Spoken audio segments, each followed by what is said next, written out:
Hey everyone, I'm going to take a moment to discuss the topic of boredom, something that our modern day society does not know how to contend with. We as creatures evolved in stillness. Obviously there were times of activity, but there was very little time of stimulation, especially what we deal with today. That's even as simple as driving down the road at high rates of speed is a form of stimulation. Even the signs that we see going down the road, electronics, even just simple as walking downtown, all these are stimulating factors. Something that our ancestors have no real clue of. Now, obviously, there's benefits to that. Especially intellectually, you can find intellectual stimulation through studies and whatnot. We can kind of entertain ourselves and be able to relax and have fun. But when we cannot take time at all to ever be still, to really soak, I would say, settle into boredom, that's a problem. And research has shown that, experience boredom oftentimes an indication of a fragile executive control, which is where they're in the prefrontal cortex area of our brains, where sustained attention resides, and critical thinking skills, emotional control, self-control, things of that nature all reside.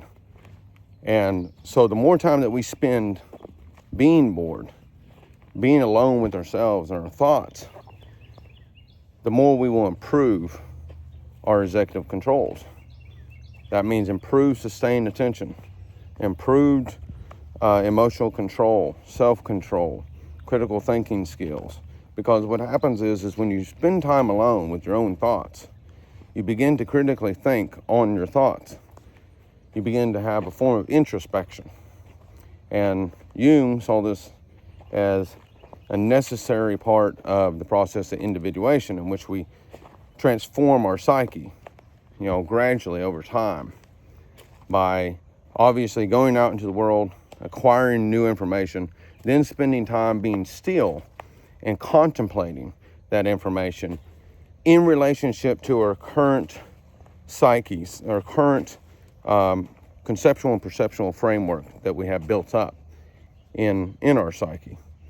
And once we do that, we begin to figure out how to accommodate that novel information into our existing frameworks that then completely reconfigure our perception of reality, and also expand our understanding of ourselves as well as reality.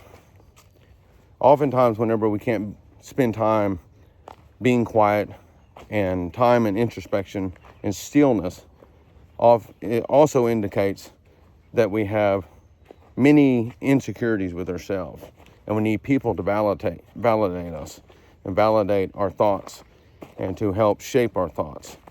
Although there is some necessity to that, being able to understand much of what culture has provided us is an evolutionary phenomenon, a consequence of the hard work, both intellectually and physically, of our ancestors, piecing things together, a coherent set of implicit rules, so to speak, that are embedded within culture that help ground us. And those are essential.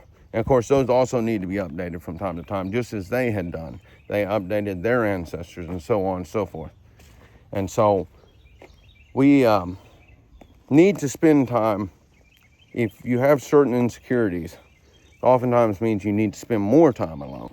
You need to spend time not ruminating on negative thoughts or whatever, but rather analyzing those negative thoughts that emerge.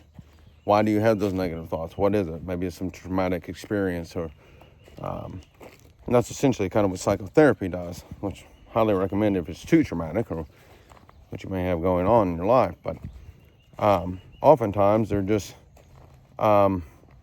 particular experiences that we may have had that have created certain insecurities that need to be analyzed and put into a contextual frame.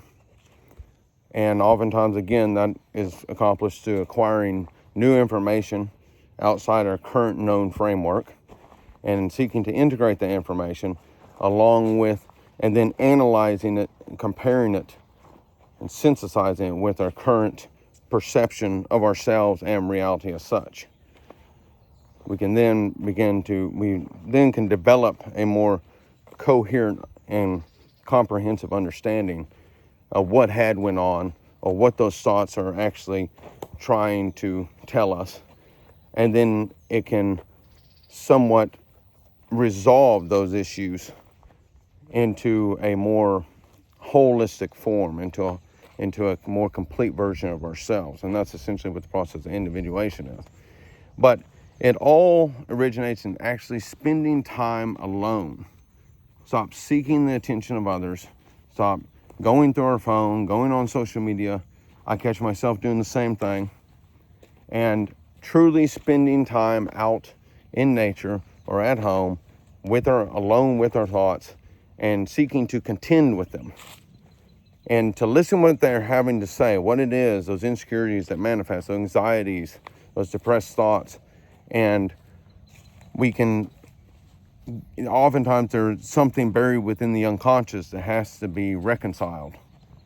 And oftentimes you can listen to it, then you can go out, acquire novel information to contend with that quote unquote mythological dragon, and create habitable order yet again within yourself, and be a more holistic individual, a whole person, and complete.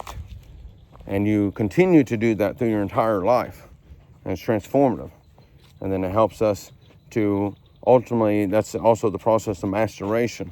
We mature and develop ourselves, then we can go on to help other people as well, and make a great difference within society.